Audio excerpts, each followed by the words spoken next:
commandments in the Torah. This is exactly what he quoted. So love, and we know that the second commandment is like it. You shall love your neighbor as yourself. So love and love, that's why we are constantly coming back to this. And everything that we talk about, are we loving God and are we loving people? So we like to remind ourselves with this passage that Shaul wrote to the Corinthian assembly. What I wanted us to do a little bit different, just to help us have a perspective of what this should be doing in each one of our hearts. Let's replace love with I. Pretty sobering to do it this way, but this is what it's supposed to be in our lives. So every time you see love, make it personal for yourself. Here we go. I am patient, I am kind, I am not envious, boastful, or proud. I am not inappropriate or self-seeking. I am not aggravated or resentful. I do not delight in unrighteousness, but rejoice with the truth. I cover all, trust all, hope all, endure all. It's a heavy way to read it, isn't it? Are all those things true? And which one started hitting your heart and make you think, wow, maybe I'm not really like that? These are the areas we should be seeking the Lord and praying about. Because what happened when the tabernacle was erected and they called on the name of the Lord? What happened to the place? His presence filled it. Filled with the presence of God. What happened when Solomon made the temple and they called on the name of the Lord? Filled the place. Spirit filled the temple. Are we not the temple of the Holy Spirit? Should His Spirit not dwell within us? And these are the things that should look like. And the first one is love. So let's say this one together. But the fruit of the Spirit is love, joy, peace, patience, kindness, goodness, faithfulness, gentleness, self-control. Amen. And as we're getting ready to open the scriptures, we like to say this passage from Psalm 119:18 as a prayer, that the Lord would be the one to open our eyes and teach us. So read from right to left, let's say this together. Galenai, verita, niflaot, mi Torateka. Uncover my eyes, and may I behold wonderful happenings from your teachings. Amen. You can be seated.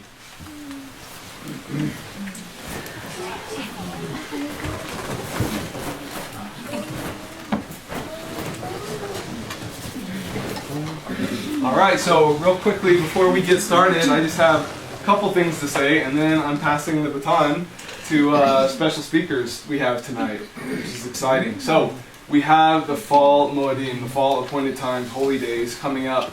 As most of you know, where we're led is to look for the sighting of the new moon and to determine Yah's calendar.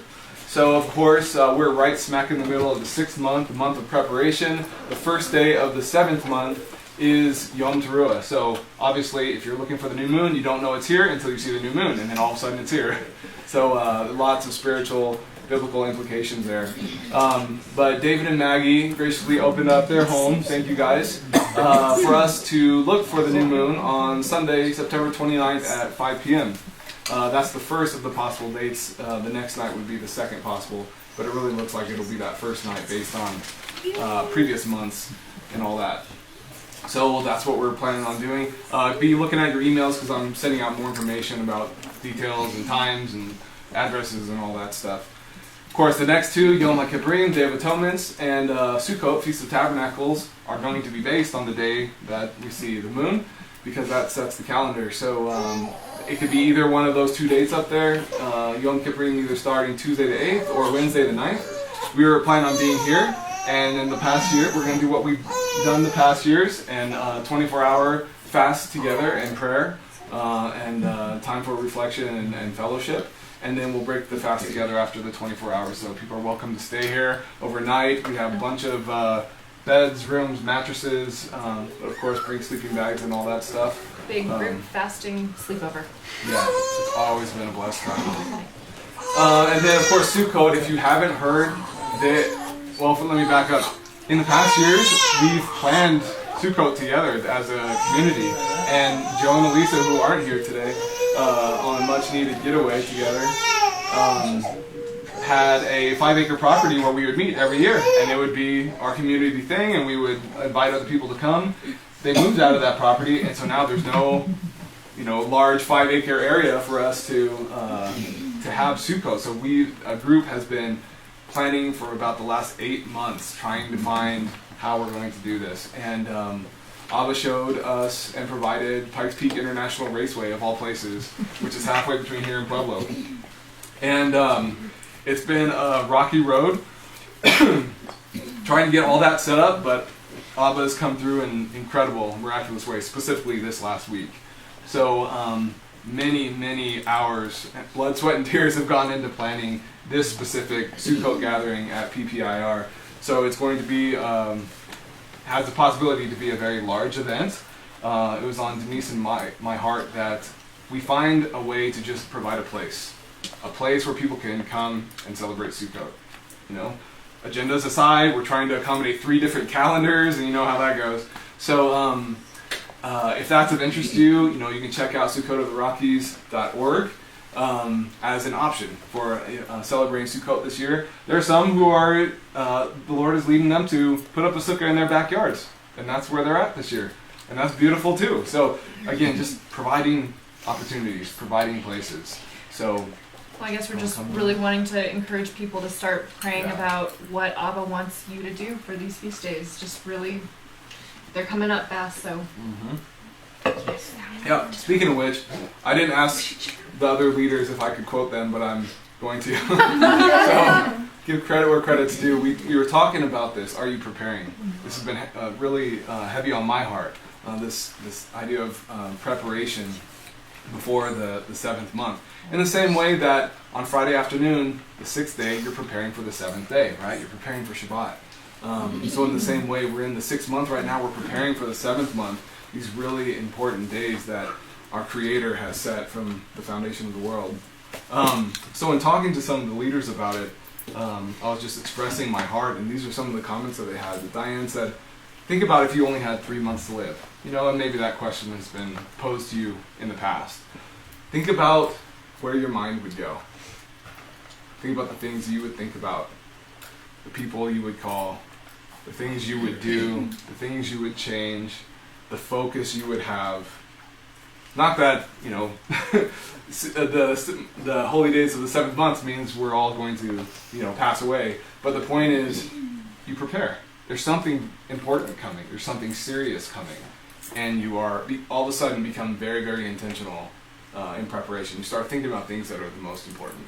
Things that are more important than the mundane, daily things. That's the point. Elisa said the fall Moedim, the fall holy days, are about going home. You think of the prophetic lessons we've learned with the fall holy days. Feast of Trumpets, Lord returning, Day of Atonement, Day of Coverings made, one or the other, for the 2 groups of people. And then Sukkot, Feast of Tabernacles, dwelling with the Lord forever. That's in our future. That's coming. That's the prophetic story. It is about going home. So think about being on a long journey or even captivity, and you find out, I'm going home in a month. You're in prison and you just made parole, right? I'm going home in a month. Would that not occupy your thoughts all day long, every day? Keep you up at night thinking about how you're going to reunite with people, making plans. Again, think about these things. And then Joe said, what if we were going to Jerusalem this year to celebrate Sukkot in the presence of King Yeshua? The prophet Zechariah says that will happen. That is coming one day. It actually will happen on planet Earth. What if that were this year? Would you be thinking, making plans? Would you be excited? All these things. These were great input that I got from some of the other leaders. So I just wanted to put that out there and then ask us all, how are you preparing? Think about what I just said over the last couple minutes, and think about how you're planning, how you're preparing currently, how your heart posture is towards these holy days that belong to the Lord that we serve. Does your preparation, does your planning, does your heart posture align with these things?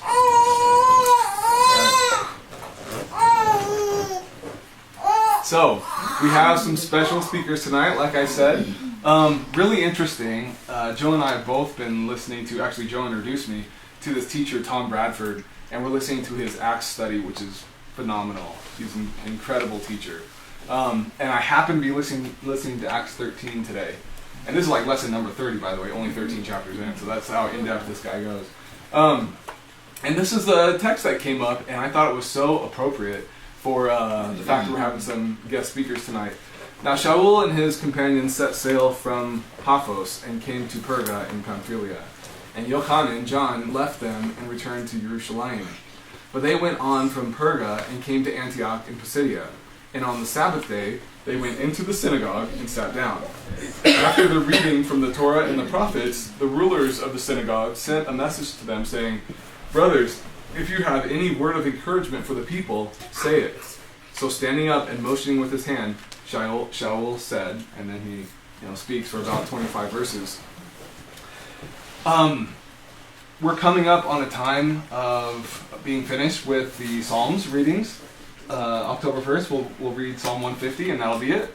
And then we have the Fall Holy Days, and the plan right now is to start the Torah portion cycle, and also add on the rest of the Bible, and divide it in daily portions so that we read the whole Bible in a year. But also, the Torah is there the whole year too. So we're going to be changing our service structure a little bit. We used to have the couches and chairs in rows. Now we're in a big circle to accommodate more and facilitate more of the Psalms readings and sharing, a collaborative effort, more than a lecture style format. But that might be changing. And actually, as my father-in-law Finn has brought up multiple times, the scriptures are not clear about how to run an assembly, how to run a community. They don't give a lot of specifics. And so this is one example of what we see happening in the first century assembly, in synagogues. We see they met on the Sabbath day. No one knows when that started. No one knows when there was a collective calling for everyone to come together for a specific religious meeting on Shabbat. So they met in a synagogue, which is like a community center. Small towns that of several hundred people, they have one building where they have church and they have the town hall meeting and they have these different fellowships. It's kind of like a central place for the community. Lots of religious things, but also just daily life things. They were reading from a portion of the Torah and a portion of the prophets. They were already doing that at this time. They were reading it. And then some of the leaders asked these other brothers to stand up and give a word of encouragement for the people.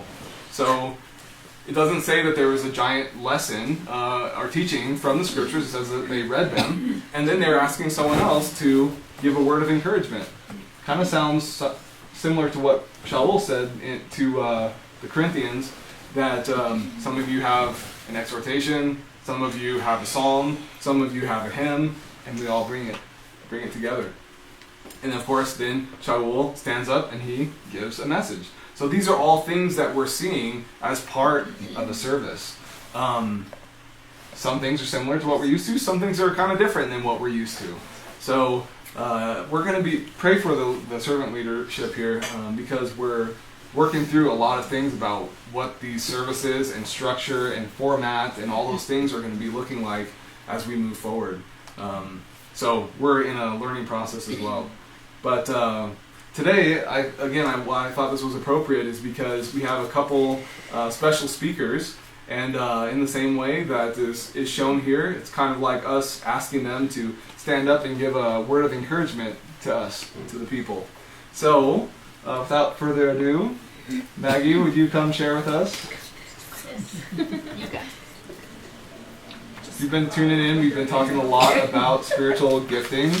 We've been talking a lot about parts of the body and how we are to seek and ask Abba. You got the hot seat.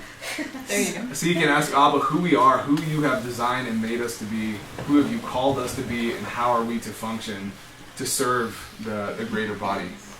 So one by one, the Lord is leading people and giving things to share. So thank you, Maggie, for being willing to share. It's not easy. No, it's not easy. I'm one to always I like to be in the background. I like to absorb and just kind of stay quiet. Although I'm not shy, so I don't know where that comes from, but I guess that's how I learn. But a couple of weeks ago, we were here in this room, and we were Adam was teaching, and God has been good. He speaks to me. I hear him, and in the middle of Adam speaking, he says to study Peter, and it completely threw me off. And I was like, Peter, and he says yes, and before this, I have been asking Abba, what is my role? Why am I on earth? What am I doing here? What is, I've moving to Colorado, things have changed in my life, and I fostered children for a while, and that's where we met Dianne, her husband, and it's been a great journey. And then I stopped doing that. We decided to move forward, and I went back into the medical field. I've been a phlebotomist I'm going on 25 years. It's kind of crazy, but and so so I was sitting there, and he says, study Peter, and I'm like, okay, Peter, like Peter the man? And he's like, no. And I'm like, is it because I always stick my foot in it? Like, am I, you always say things that, and just quite, no. He's like, no. I'm like, okay. And then I said, do you want me to study Peter the name? No. I said, how about the, like the book? He says, yes. I said, okay. And so I went home that night, and the next morning it was Shabbat, and I studied, and I heard from him, and it was as I was reading Peter, he gave me the name Living Stone, and I thought, wow, that's a big name, And as I studied, and he has shown me very young that I have a calling, and I do see things, and I do hear things, people, strangers I don't even know, and he will have me pray for them. He will give me insight on their lives, and I have the privilege to pray for them. But at the same time, it is a very scary thing to do, because it's a big responsibility. Going before Abba, I think Miss Dianne had said, we don't come to him in an unworthy manner. We don't just barge in, exactly. And so therefore that's going to take a lot of practice on my end to come before the Father in a worthy manner, in a clean manner, in a humble manner. Because if I'm going to come before Abba with petitions on people, and be in a war room with prayers, I have to be clean. And so with that said, my notes are out the window, because that's how that happens. But I wanted to read what it is to be a living stone. In 1 Peter 2, I will start with 4. It says, as you come to him, a living stone, rejected by men, but chosen by God and precious, you also, as living stones, are being built up as a spiritual house, a holy priesthood, to offer up spiritual sacrifices acceptable to God through Messiah Yeshua. And I'm not quite sure that I asked him, okay, I think this is our it's as a whole. This is kind of like we are living stones, but what does that have to do with me? Where is my role in this? And he gave me more words. He said that I was to be a connector, an interceder, intercessory prayer, and I have had people that I don't even know pour their heart out to me, and it's amazing. I mean, I can walk into a hospital room and they are just excited to see me, and I'm just walking in to do my job. But I do it wholeheartedly, and you just have wonderful conversations with these people. But as you begin to have these conversations, Abba starts to open up windows that I can see through and show me how to pray for them, and so this is starting to make sense. It's all starting to come together. I did meet with Elisa last night, and I said, I'm not clear. And she says, oh, this is going to be a journey for you. This is going to be, it is good, but it's not something that happens overnight, and I want to get together with the team and be able to, get those names and pray and seek Abba for the exact role that I have, and what other giftings I may have that I don't quite see in me yet, to play this role out fully. I'm very excited. It's going to change my life, which is beyond words. I can't comprehend why me. Because being so young and hearing from him, it is a preparation. It is. He's shown me all along. And so when I did ask him these questions, he said, you know, I've given this to you. It's your turn. What are you going to do now? I'm handing this over to you, and this is going to be for you. What are you going to do? It's time to act, and I just, it's not a coincidence, preparation. Our daughter's getting married next week. We will have a house all to ourselves. And I have a room that used to be an office. And we took the office out. And as I was sitting there wondering, what are we going to do with this room? I want it just to be a sitting room. I said, that's going to be your prayer room. War room. Yes.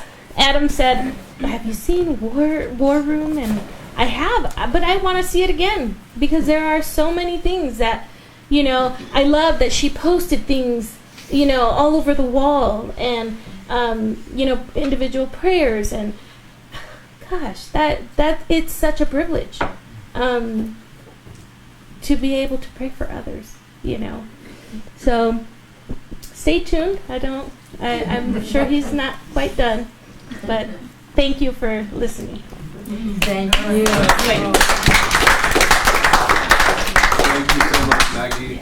Yeah, it's our desire that everyone keep seeking the Lord and asking for His design for you, what He has built specifically into you, and what He's building you into.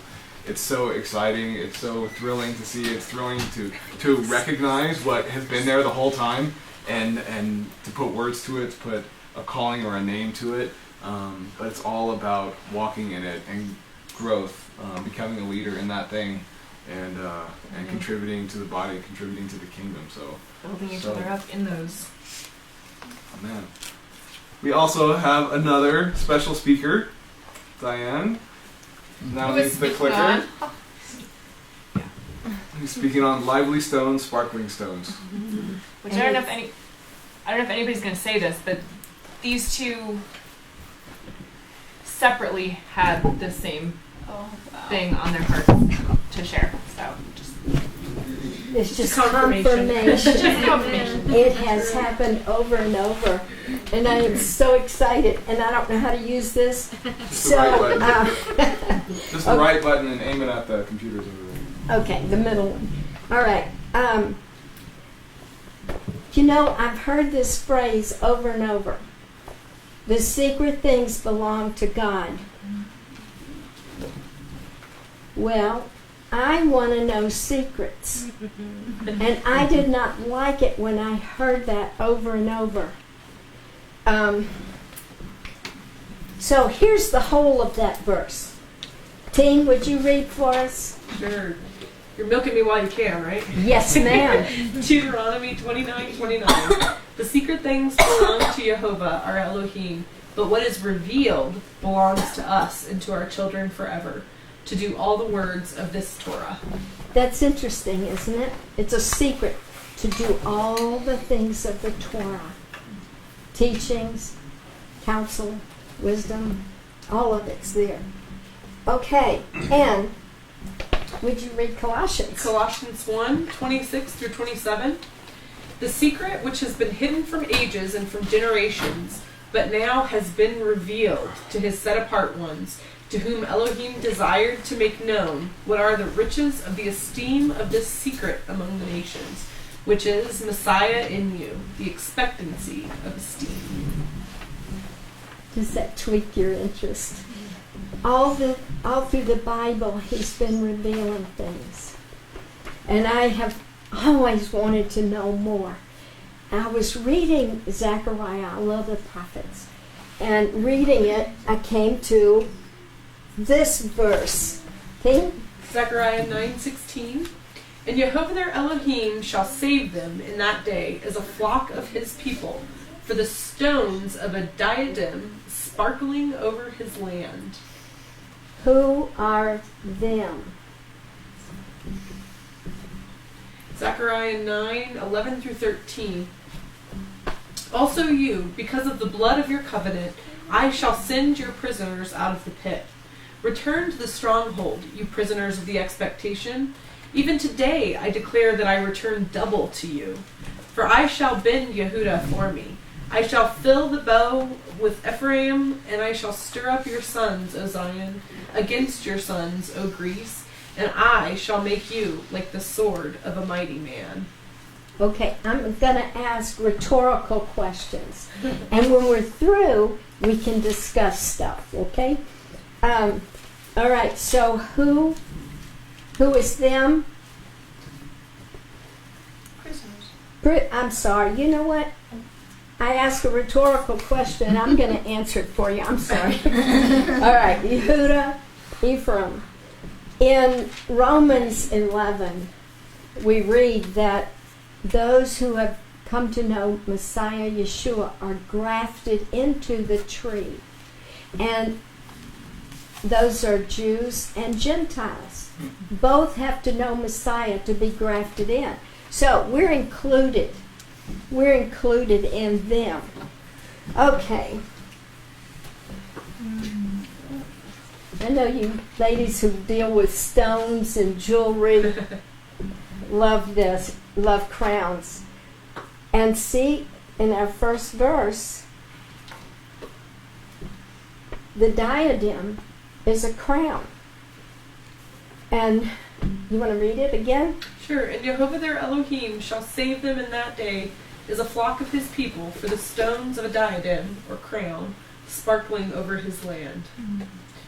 The Hebrew word Nezer, am I saying that right, or is it Nezer? Nezer. Nezer. I'll let you guys say it. Meaning consecration or crown. Nazir is the Hebrew word for Nazarite, number 6. Some interesting one fact that I came upon is the ancient kings, when they conquered another land, they put up in their crown, they had another point. I don't know if they do that today. Queen Elizabeth has quite a few. But back then they did. Okay. Revelation 4:4 and 10 and 11. And around the throne were 24 elders sitting, dressed in white robes, and they had crowns of gold on their heads. The 24 elders fell down before him who sits on the throne, and bowed before him who lives forever and ever. And they cast their crowns before the throne, saying, You are worthy, O Jehovah, to receive esteem and respect and power, for you have created all, and because of your desire, they are and were created. When you think of the elders with their crowns and they cast them before, I think of the points on Messiah's crown. Have we yielded our heart? Have we truly yielded ourselves to Him? Has He conquered our heart? Have we allowed it? Sparkling stones. You see all the facets, all the angles. You see all the colors. The diamond cutter has the skill of knowing just how to cut the stone so that it will have the brilliance of light hitting it, the colors coming out. Who is our diamond cutter?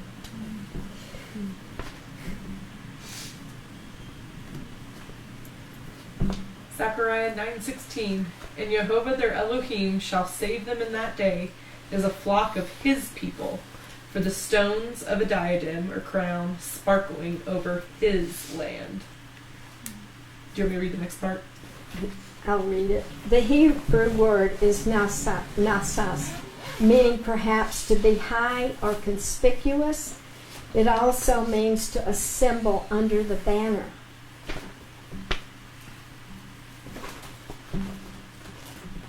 You see the stone?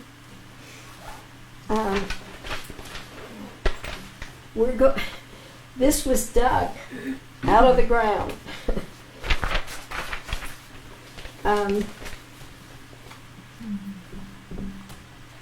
See, it's not clean. There's dirt on it. It's not shaped yet. It's rough.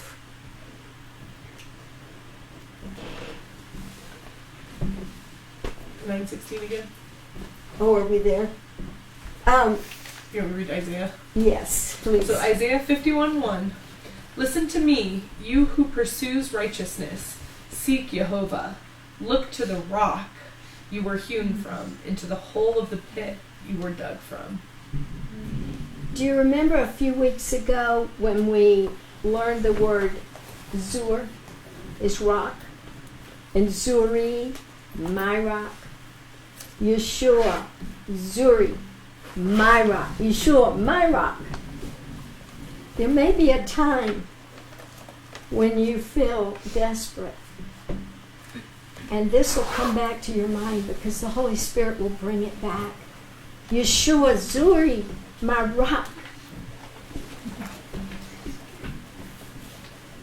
What is interesting, sparkly, and precious about these stones? They're all colors. Maggie, do you know what color yours is? I assume T knows what color it is. Okay, so even stones have to be washed. They have to be cut. They have to be polished. And then they get dirty again. We have stones in our rings and oils collect on it, and they get dull. And they have to be cleaned so that when the light hits it, they sparkle. How is light related to stones? Stones don't sparkle on their own. John 8:12.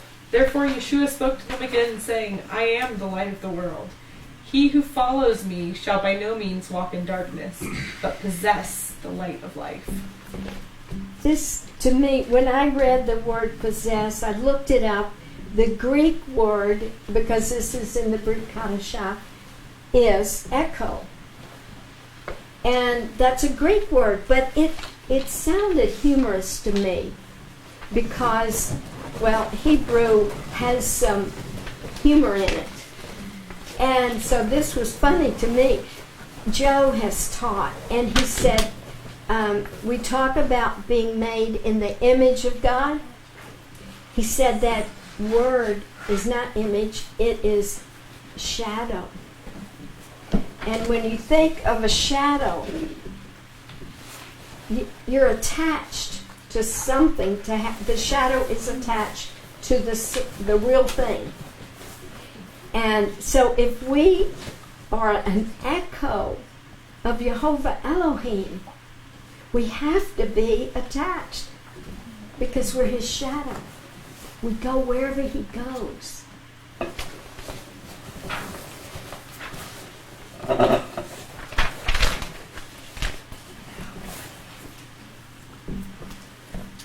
Matthew 5:14-16. Yeshua said, "You are the light of the world. It is impossible for a city to be hidden on a mountain. Nor do they light a lamp and put it under a basket, but on a lampstand, and it shines to all the house. Let your light shine so shine before men, so that they see your good works and praise your Father who is in the heavens." Yeshua said, I am the light of the world. And then he turns around and says, you are the light.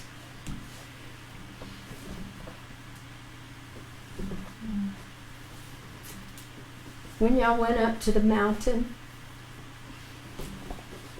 I don't know if y'all saw the stars, but you did see the stars.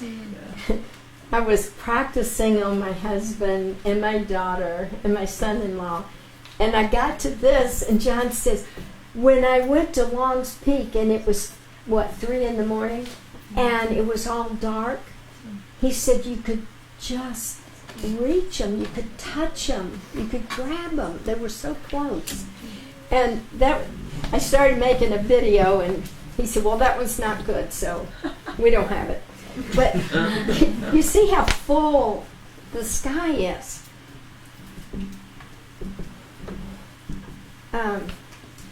Daniel 12:1-3. Now at that time Michael shall stand up, the great head who is standing over the son of your people. And there shall be a time of great distress, such as never was since there was a nation until that time. And at that time your people shall be delivered, everyone who is found written in the book.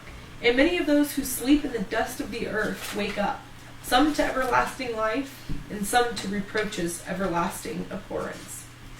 And those who have insight shall shine like the brightness of the expanse, and those who lead many to righteousness like the stars forever.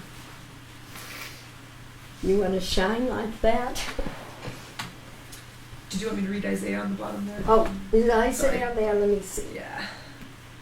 Yes. So Isaiah 64:6, and all of us have become as one unclean, and all our righteousness as filthy rags. There's a contrast there. We'll get to it. 1 Corinthians 2:1-9. And when I came to you, brothers, I did not come with excellence of speech or wisdom, proclaiming to you the witness of Elohim. For I resolved not to know any matter among you except Yeshua Messiah and him impaled. And I was with you in weakness and in fear and in much trembling. And my word and my preaching were not with pervasive words of man's wisdom, but in demonstration of the Spirit and of power, in order that your belief should not be in wisdom of men, but in the power of Elohim. Yet we speak wisdom among those who are mature, and not the wisdom of this age, nor of the rulers of this age that are being brought to naught. But we speak the wisdom of Elohim, which was hidden in a secret, and which Elohim ordained before the ages for our esteem, which no one of the rulers of this age knew, for if they had known, they would not have impaled the master of esteem. But as it has been written, eye has not seen, and ear has not heard, nor have entered into the heart of man what Elohim has prepared for those who love him. The words underlined, hidden in a secret. And he reveals secrets to us if we're listening and we're reading the Word. And then Elohim has prepared. Paul quoted this verse, and it comes from Isaiah 64:4. And we like to know the context. So I'm going to read to you. Whoops, not yet. I'll read this to you. The context is from Isaiah that follows 64:4. Isaiah 64:6. And all of us have become as one unclean, and all our righteousness as filthy rags. And yet he's prepared something, and he reveals secrets. But 2 verses later, he says, we've become filthy. So, we got to get cleaned up. Here we start our journey. Now, there is darkness in some areas, and there's light in some areas. And all of us are in a journey. And we will go through dark places and back into light places. It's part of living.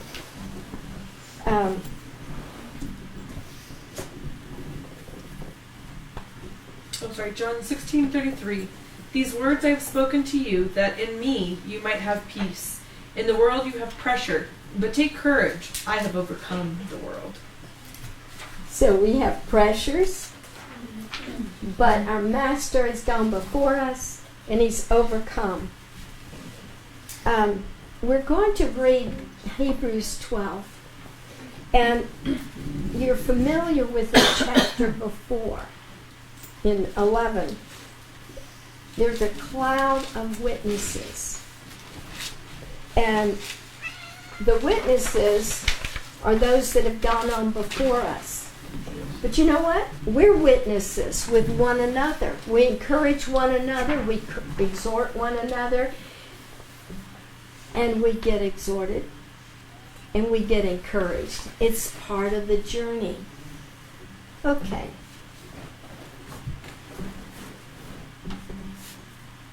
"11 is the faith chapter, the hall of faith. All of those who've gone before us. Okay. All right, Hebrews 12. We too, then having so great a cloud of witnesses all around us, let us lay aside every weight and the sin which so easily entangles us, and let us run with endurance the race set before us, looking to the Prince and Perfecter of our belief, Yeshua, who for the joy that was set before him endured the stake, having despised the shame, and sat down at the right hand of the throne of Elohim. For consider him who endured such opposition from sinners, against himself, lest you become weary and faint in your lives. You have not yet resisted unto blood, striving against sin, and you have forgotten the appeal which speaks to you as to sons. My son, do not despise the discipline of Jehovah, nor faint when you are reproved by him. For whom Jehovah loves, he disciplines, and flogs every son whom he receives." It's a loving hand that does that. If you endure discipline, Elohim is treating you as sons.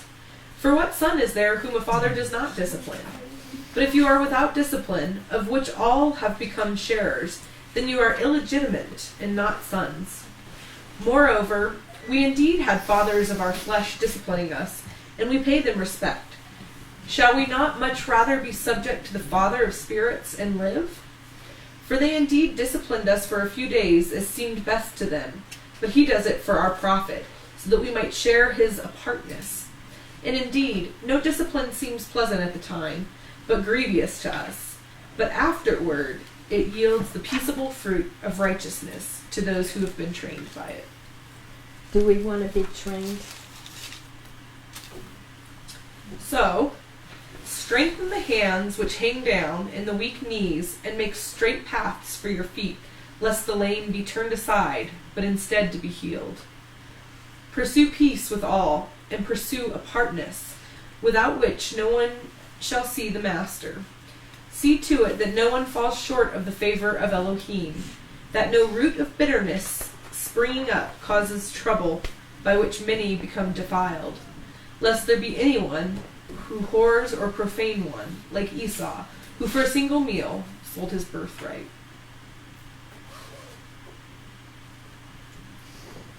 There are people we've called Christian brothers and sisters, and they're turning away from Messiah Yeshua. It's like they're spitting in his face. And he has given his life to bring us through our journey.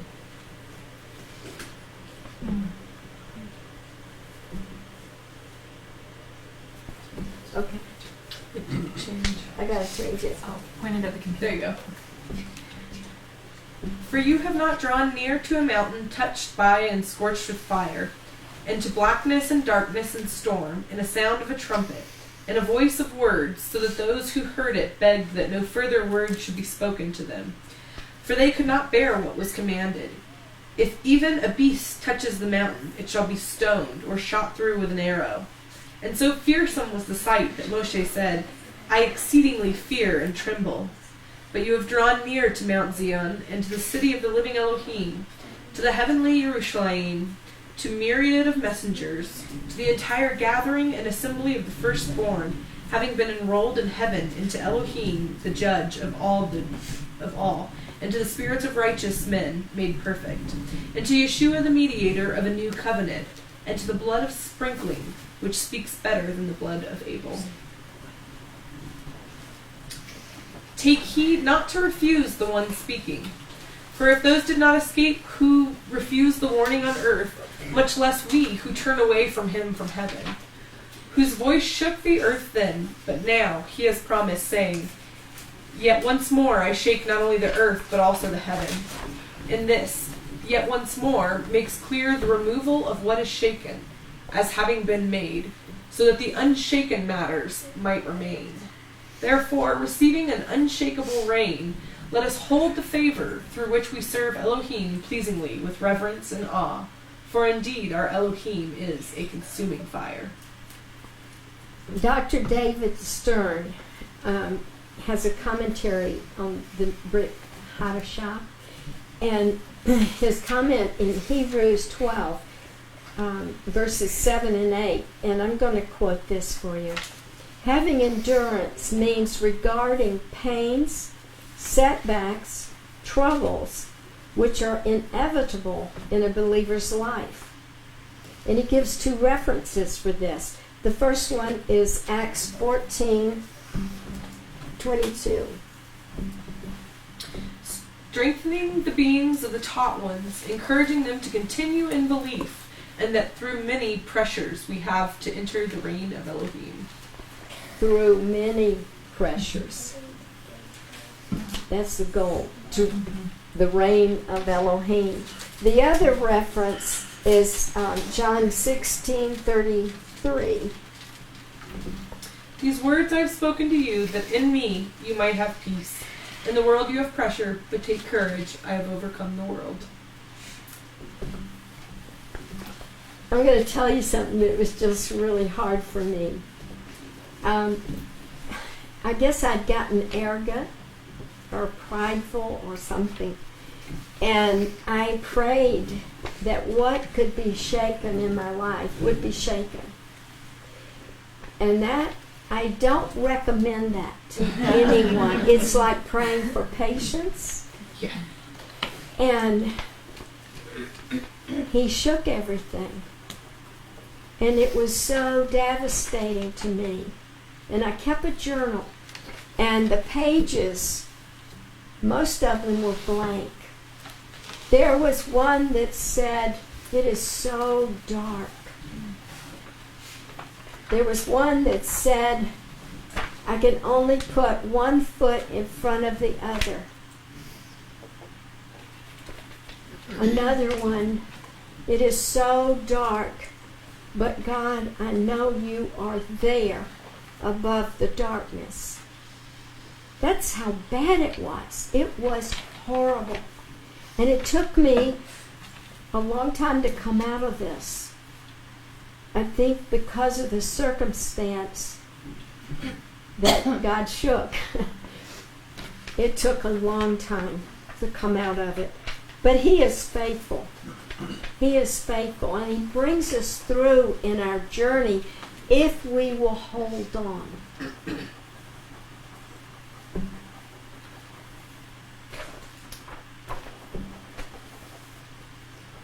Okay, you know, there's the Hall of Faith, all those that have gone before us, and how we encourage each other. But there is one who is the rock, and that's Yeshua. Isaiah 51:1. Look to the rock we were hewn from, and to the pit we were dug from. Do you want me to read Daniel as well? The root of hewn is kazav, and the word is used of digging a wine press or digging a tomb. We are dug out of Yeshua. He gave birth to us. Okay. Let me turn my page. I think she still has to read Daniel. I'll say, are you ready for Daniel? Oh yes, please read Daniel. Daniel 2, no, that's okay, I was just waiting for your go. Daniel 2:45. Just as you saw that a stone was cut from the mountain by no human hand, and that it broke in pieces, the iron, the bronze, the clay, the silver, and the gold. That's a strong rock, isn't it?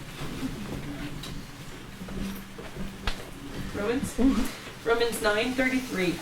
As it is written, see, I lay in Zion a stone of stumbling, and a rock that makes for falling, and everyone believing on him will not be put to shame. You know, I don't know about y'all, I have experienced shame. And it's so nice to not be put to shame by Him. We don't have to receive shame. Do you want me to read Peter? Peter, yes. 1 Peter 2:4-5. Drawing near to him, a living stone, rejected indeed by men, but chosen by Elohim, and precious. You also, as living stones, are being built up, a spiritual house, a set-apart priesthood, to offer up a spiritual slaughter offerings acceptable to Elohim through Yeshua Messiah. Living stones.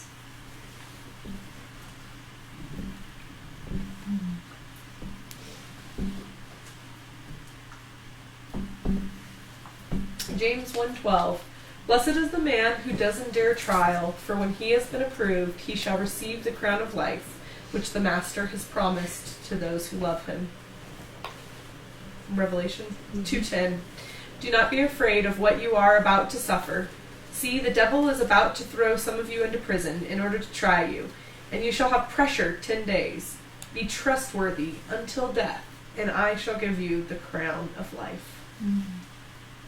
Last week, two Wednesdays ago, I met a man and his wife from China, Peter and Ruth. And they had been in prison for their faith. And while they were in there, I guess they were separated, Peter was in a cell with the pastor of the underground church. And there's a book about him. He's called Heavenly Man. This man, this is in our day. I just met these two from China who were just released. The pastor, they didn't want him to walk again, and they broke both legs. And Peter would pick him up and carry him to the bathroom. And they stayed there. And then, I guess 3 years before Peter was released, the pastor, the Lord told him, today you're leaving this prison. And he thought, oh, I'm going to die now. I'll go to heaven. And, you know, the Lord said no. And the Lord told him, get up and leave the cell. And the cell doors were always locked. And he went, and the door opened. This sounds like Peter. But this is in our time. And then he walked on through, and guards were sitting talking to each other. They never saw him. He walked right past them. And then there was another gate, and it opened. And then the world was out there, and he was free. It's an amazing story, but it's a today story. And we may enter into some time of severe persecution. It may not happen for us. It may happen for our children or grandchildren. But it is happening for a lot of believers here in America now. So we want to persevere and endure and hold on in faith for Him. Okay, did we read Revelations 2:10? Okay. 1 Peter 5:4. And when the chief shepherd appears, you shall receive the never-fading crown of esteem. And you want to read that? Yes, go. 1 Peter 5:6. Humble yourselves then under the mighty hand of Elohim, so that he exalts you in due time. That's a secret. Being humble. Humble in our hearts.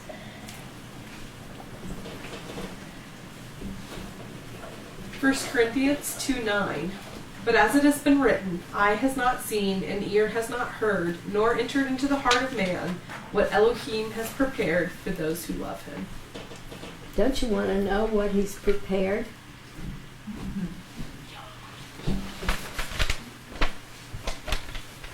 We're on this journey to that place that He's prepared for us. And it makes me think of John 14, where Jesus was telling His Talmudim, don't be sad, don't worry. I'm going to the Father, and I'm preparing a place for you. We're on this journey of being disciplined, of being cut so the facets shine forth the light. We're being polished. We're being cleaned again. We are to be the light that shines forth the light of the world. And there is approval waiting for us when we're found worthy. Think of what we have studied. Stones, light, our journey, Yeshua, the crown. Does it sound like the New Jerusalem? The glory of Elohim, the light like precious stones. Gates, walls, foundations of city, precious stones. My heart gets so full with this.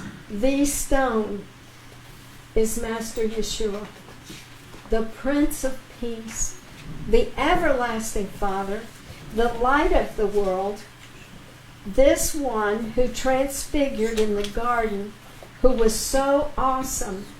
Peter didn't know what to do or say that was appropriate. And he had to be told by God, Jehovah Elohim, listen. Listen to my son. We're going to read Revelations 21. And just listen to all these words that we've talked about. The stone, the walls, the jewels. Revelation 21. And I saw a renewed heaven and a renewed earth, for the former heaven and the former earth had passed away, and the sea is no more.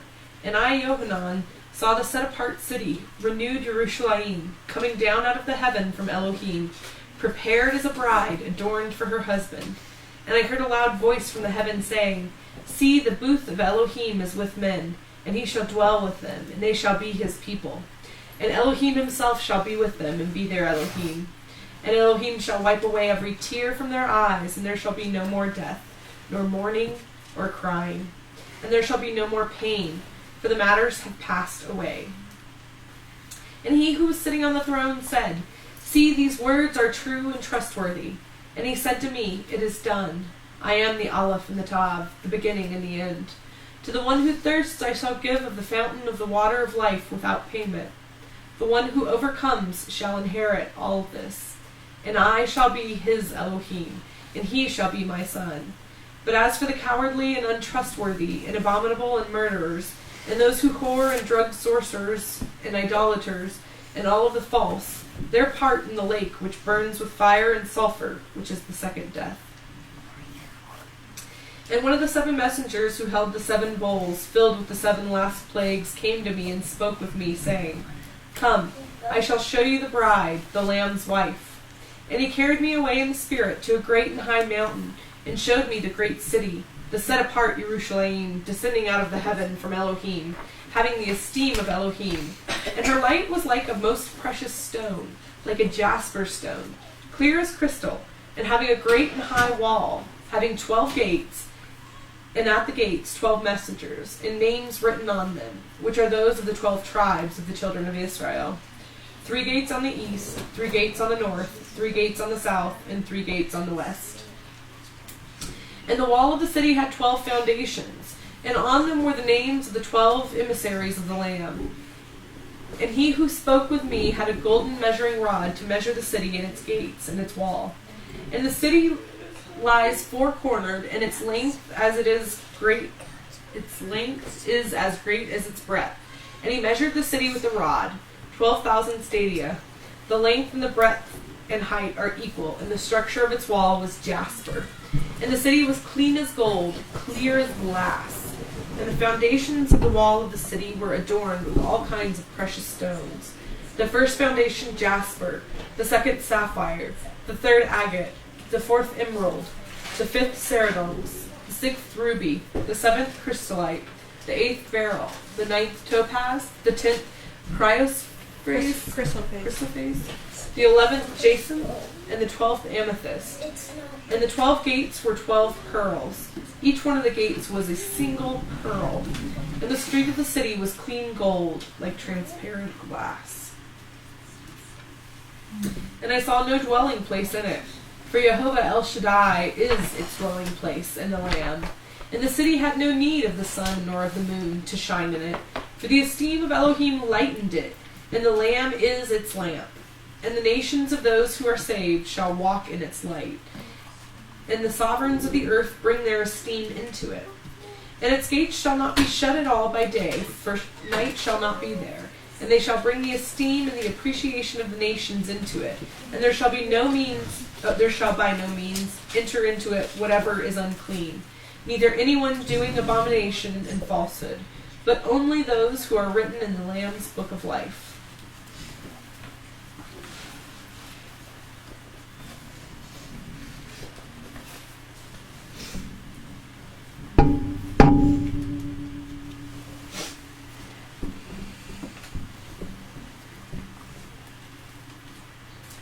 We are the stones in the rough. We are designed to shine His light. We are rough stones on a journey toward being precious stones. We require sanding down edges and polishing the stains off that we pick up along the way. The nature of sanding, polishing means pressure and pain, often from the hand of Yah Himself.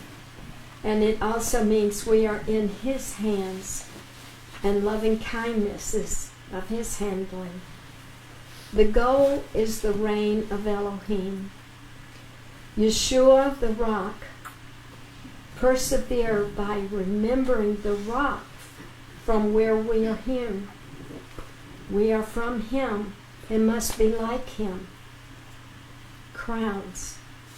We receive crown for enduring, but are also spoken of as precious stones in his crown to shine over his land.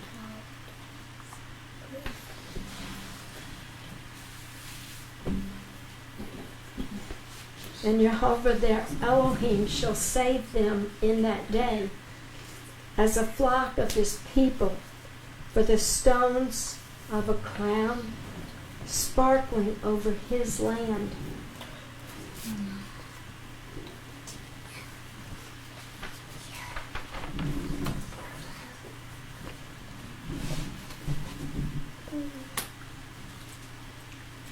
Now you can come in.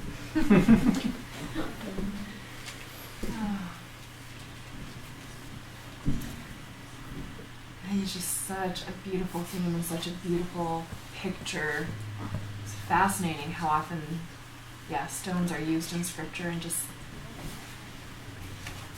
precious stones we love with diamonds and stuff, their ability to reflect light, but that ability is created in darkness.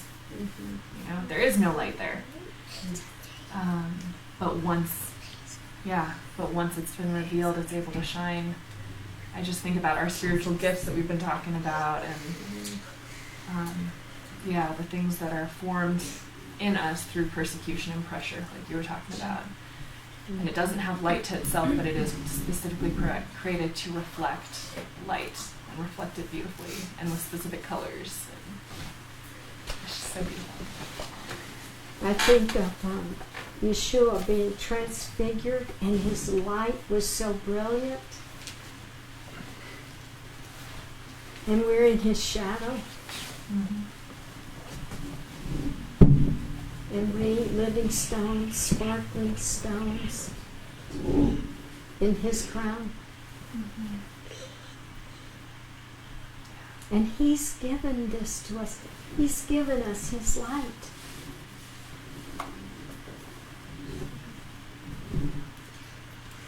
Dianne, I was thinking when I was reading all those verses about pressure, without having pressure applied, a diamond is just a lump of coal.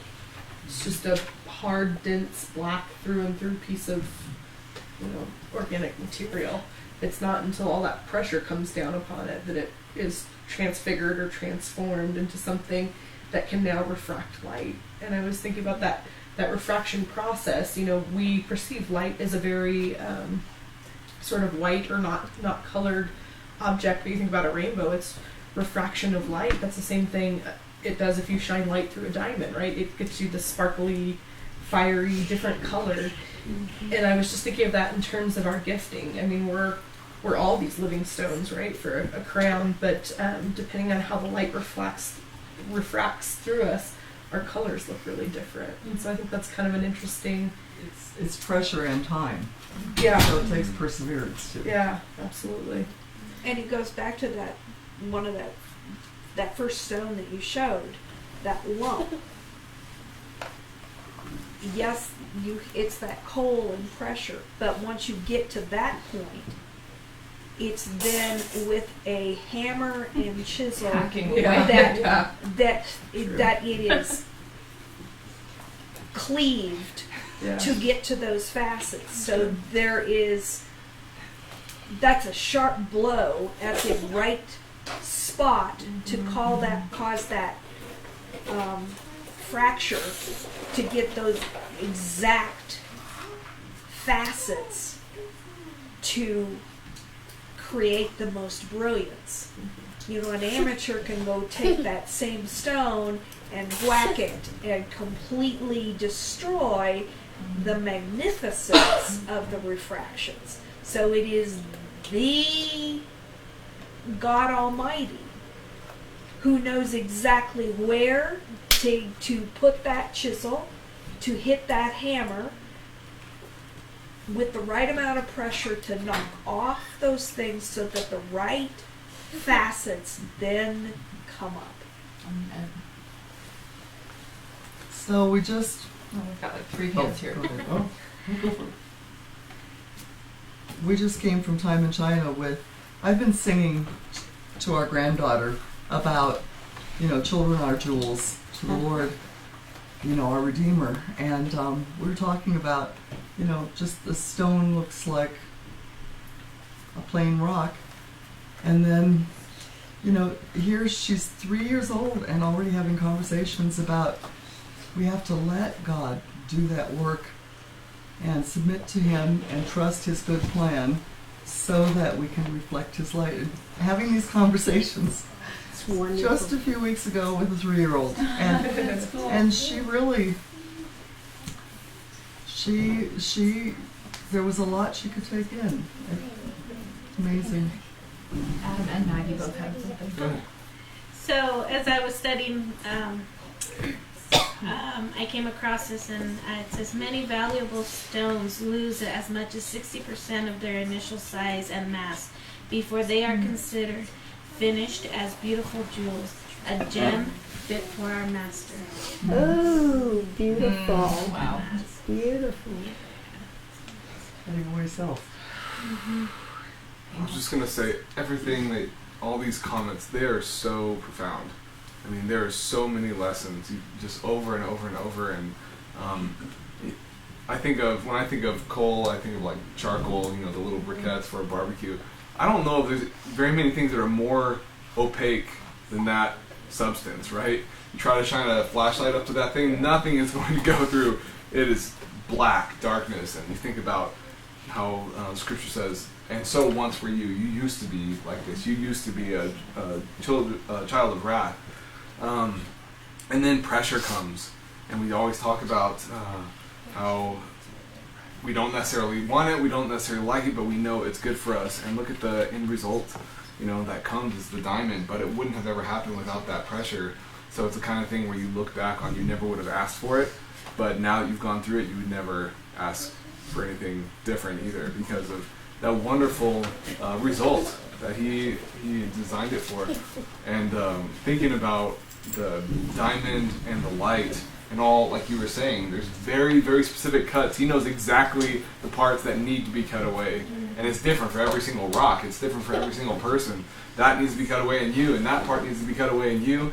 And not only what needs to be cut away, but what he has specifically designed. There's big stones, there's little stones, there's diamond cuts, there's teardrop shape and all this different stuff. And Adam, I think there's some timing in that too. You have to make certain cuts at certain times before you can Yeah. make other cuts. Exactly. So I mean, he knows the exact timing too. Yeah, so he's the master craftsman that knows each one of us so well. And then the last thing I just wanted to say was that there's such an intimate partnership between the stone and the light. And as that light hits the diamond, there's reasons that we buy diamonds and spend thousands of dollars on them, because they're so beautiful and they're so brilliant. And it's the partnership. If you look at a diamond ring in the dark, no one's going to be impressed. But it's the partnership of the light hitting that diamond that it was designed for. They were meant for each other, And I think that's how we are, like with the shadow of God. That's us. We're meant for each other. We're meant to partner. And God doesn't need us. He could do They show anything. it off on black velvet. Exactly, the contrast. But That's true. God could do anything in this world without us. But He chooses and wants so much to have this partnership and for His light to hit us and shine out through us. I have a friend who has a 9-year-old daughter, and she said, "Mom, I had a dream." Atticus, this 9-year-old little girl had this dream. And the mom said, "Well, what did you dream?" And she said, "I saw this big box coming out of the sky, and it came and it landed on the ground, and all the sides popped out, and there was light." Children are getting it. Yes.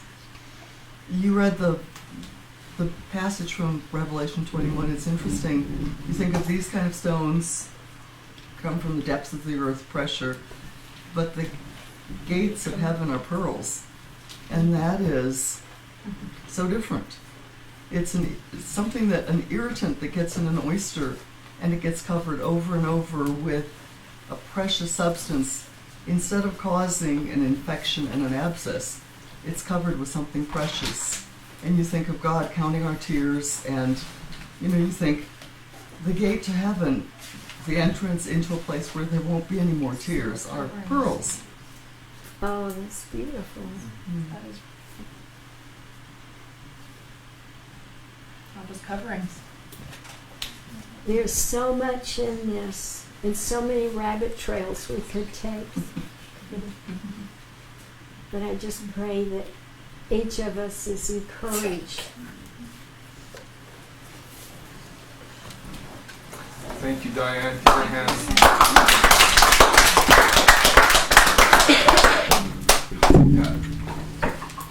All right, so beautiful study, Diane. Thank you for all that hard work. It was a joy, I can tell you. He told me a secret. Amen. So we got a little bit more time. This week's psalm portions were 126 through 132. We've got about 15-20 minutes left. We would like to share the insights that the Lord is teaching each one of us as we read one psalm a day, spending time with Him in His Word. And so please feel free to share if you'd like to. If there's something that you put on your heart that just really spoke to you this week, things that surprised you.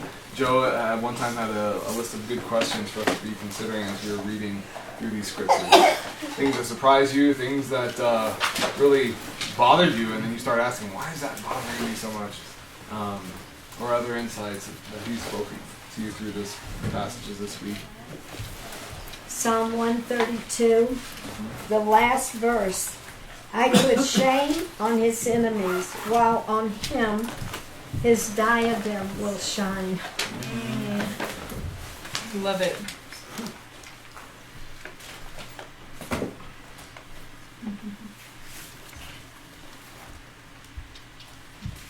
I highlighted earlier in that chapter how it's talking about Zion, my place of rest forever. Yeah. Yes. Good to keep emphasizing that. And that verse 12 of that same chapter. If your sons guard my covenant and my witnesses that I teach them, their sons shall sit upon your throne forever. And he's talking about David. But they're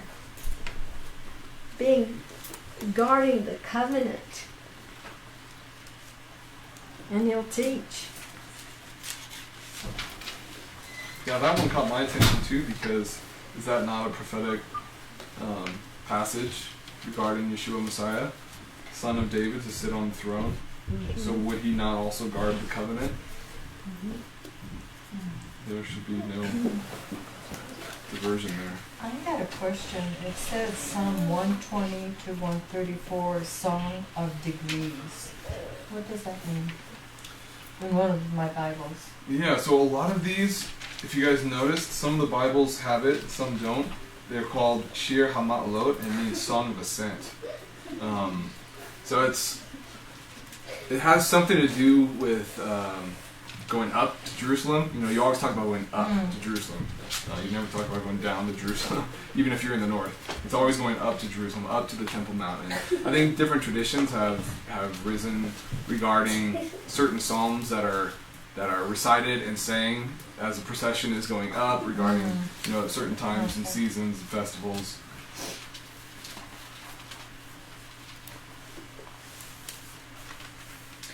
For me, I liked Psalm 131.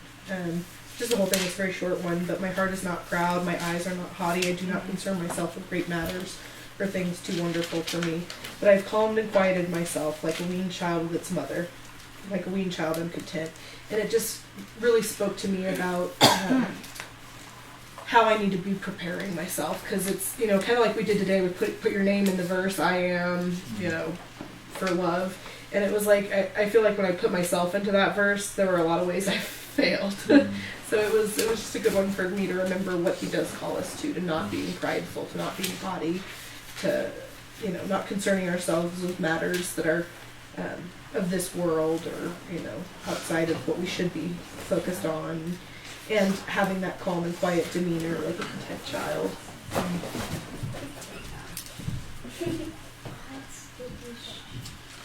The one that really spoke to me was last Shabbat, the very first one, 126, and I read it with Team and Denise. Man, some of them they just jump off the page and you're just totally absorbed with them. You know what I mean? And verse 1 says, "When Jehovah turns back the captivity of Zion," and verse 4 says, "Turn back the captivity, our captivity, O Jehovah." And so, just meditating on being held captive, being a slave of something, being a slave to the world system, the enemy system. Answer your phone. Sorry, I thought I had that turned off. We all love her ringtone. Sherry. There's no denying who it is. You too, can never with that pretend it's ringtone. somebody else. Yeah, right. Yeah. I turned it off. It's a new phone, and I have no clue how to turn it off, I guess. You can turn your ring off probably. It's a different phone from mine. Well, it says it's off. So, I mean, you just think about slavery. You think about being enslaved to something, and what would a slave do? Look at the very next verse. "We shall be like dreamers when he turns back our captivity." You know, you think about being caught up and in chains. You lay there at night and dream about being free. You lay there and dream about being outside the prison walls and that sort of thing.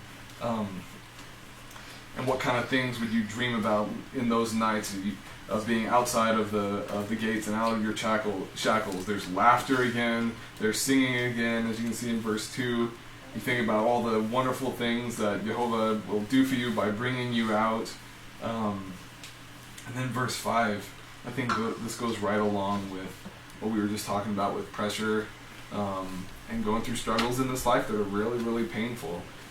That we don't really want, but we know that Abba has good things in store for us. And verse 5 says, "Those sowing in tears will reap with songs of joy.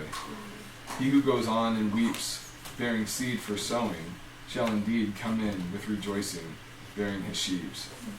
And the tears are like seeds.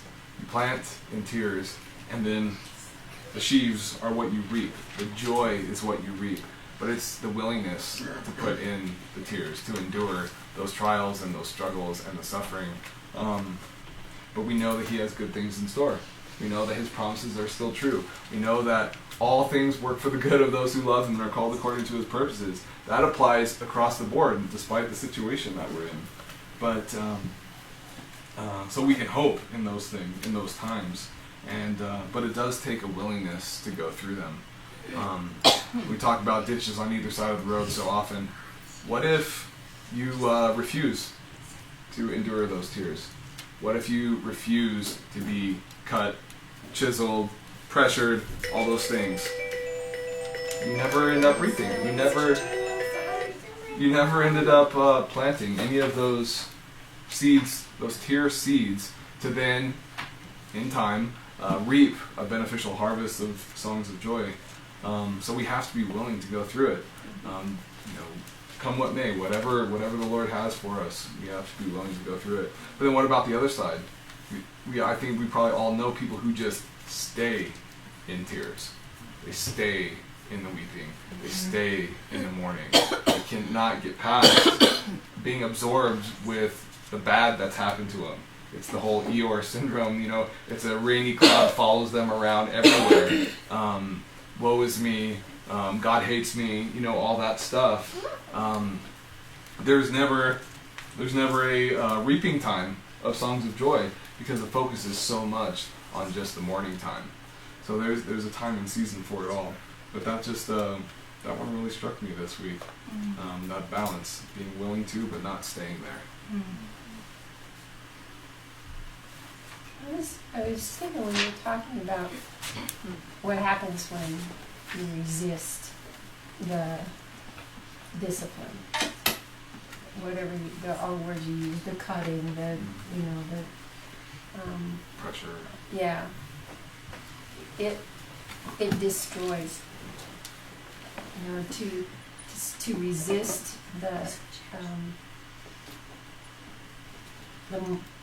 the molding that the Father needs to do is to stay where you are, but it also hardens you into a place where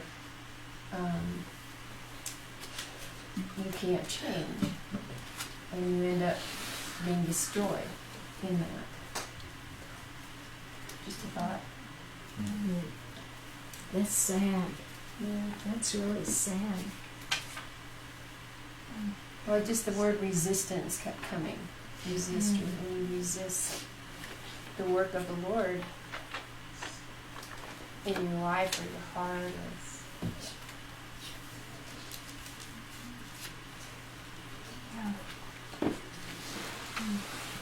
That first psalm has been such a comfort to me recently as well. Just those who sow in tears will reap with the song of joy. It's like when those moments of sadness wash over you.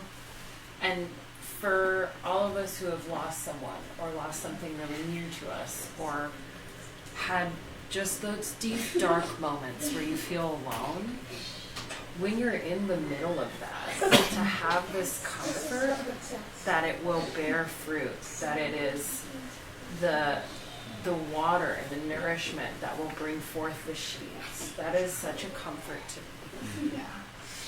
And then also just something about your children will be like olive saplings around your table. That just is such a beautiful thought to me. I bought my mom an olive tree this week because it's the first anniversary of my grandfather's birthday after his passing. And so reading that was just such a sweet reminder to me that God He is so gentle with us and He's so loving, and that He brings forth such goodness from His gifts. I feel strongly that my children are just like the best gift, one of the best gifts that He's ever given me. And olive trees, they bear so much goodness for man. Yeah. Olive that produces oil that is to be used for fuel, for fire, for nourishment, for lubrication, for softness, for suppleness. There's just like so many things that the olive tree is such a benefit to our lives. And to think of my children that way, which like they clearly are. They bring me joy when I'm sad. They do silly things that make me laugh.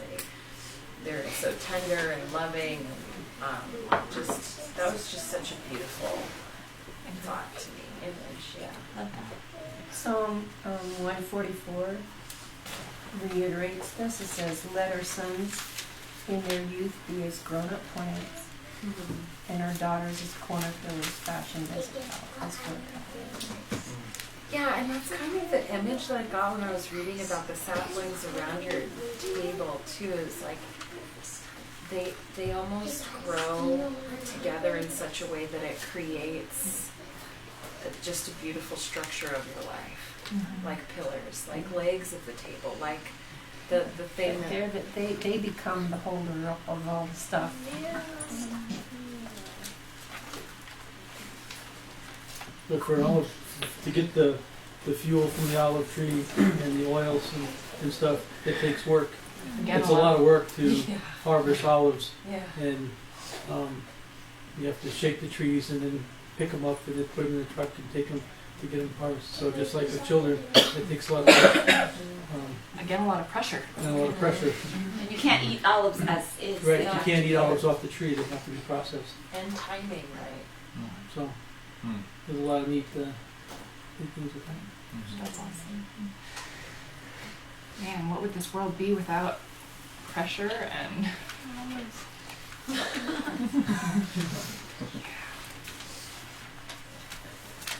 You know, a couple weeks ago I taught on the fear of the Lord, fear of Jehovah, and so my eyes have caught those phrases more easily as I'm reading through these Psalms.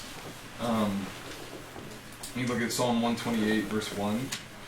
"Blessed are all who fear Jehovah, who walk in His ways. And Joe brought that up. He said the fear of Jehovah is very, very frequently connected with keeping his commandments, walking in his ways. That's how you know, or that's evidence that you have fear of the Lord. Later on in that verse 4, talks about the blessings that come from fearing the Lord. But I just went back the last week and looked at all the different places where I saw it.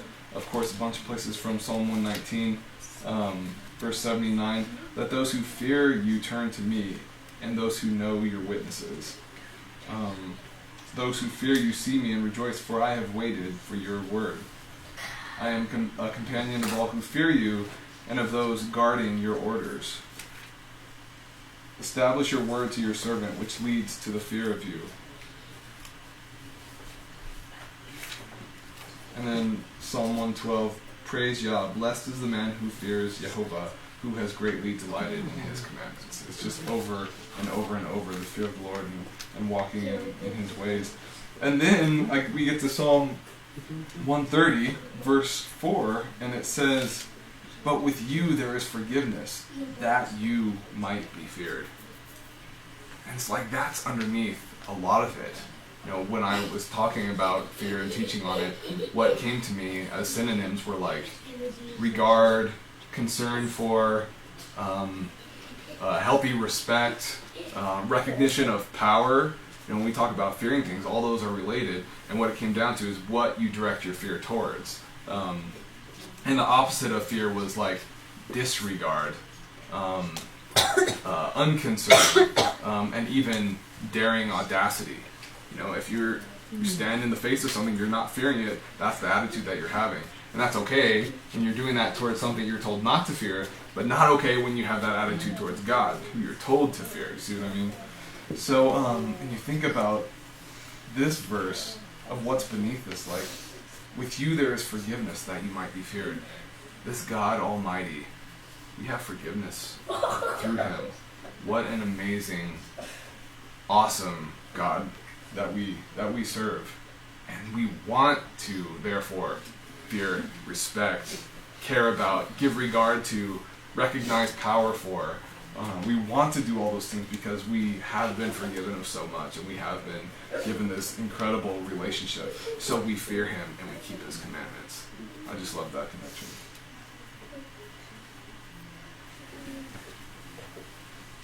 Kind of to piggyback off of that, in 128, later on in verse 5, when he says, Jehovah shall bless you out of Zion, and you shall see the good of Jerusalem all the days of thy life.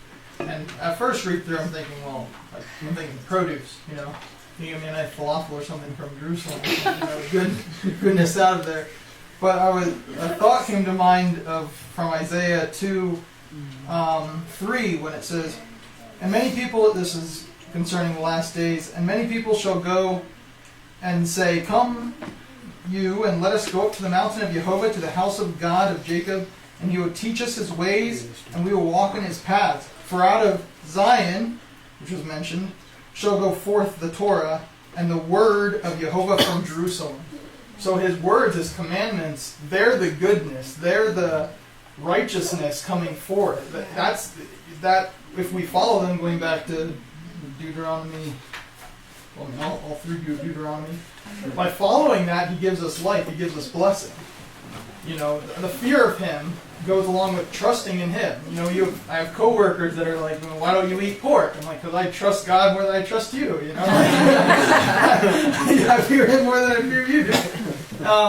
And we might not know all the blessings or some of the commandments seem kind of funny to us, but in our fear of God, we trust Him that, hey, if He said it, He is faithful, that no word shall fall to the ground, you know, without Him doing something about it. So I just thought that was cool. 9 o'clock, any last comments? Awesome. Thank you guys for the discussion. Let's close.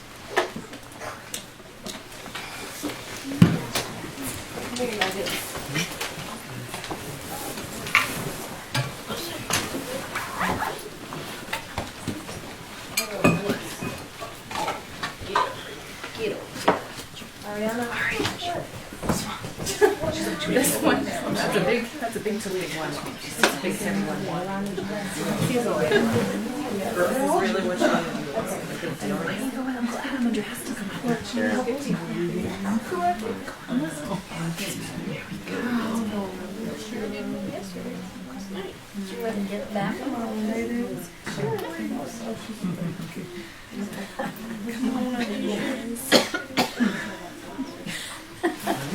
Who's the big little guy? I know, he isn't home.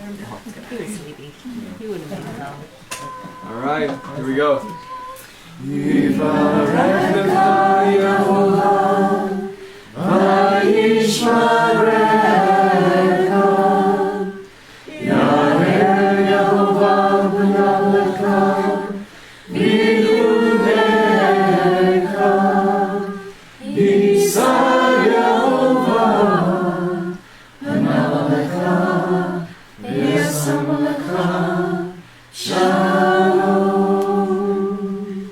May Yehovah bless you and guard you. May Yehovah shine his faces toward you and favor you. May Yehovah lift up his faces toward you and destine you for peace. So shall they set my name upon the people of Israel, and I will bless them. Amen. Shabbat shalom. Shabbat shalom. Shabbat shalom. Shabbat, Shabbat, Shabbat, Shabbat shalom. Shabbat shalom. Shabbat shalom. Shabbat, Shabbat, Shabbat, Shabbat shalom. Shabbat, Shabbat, Shabbat, Shabbat shalom. Shabbat, Shabbat, Shabbat, Shabbat shalom. Shabbat shalom. Shabbat shalom.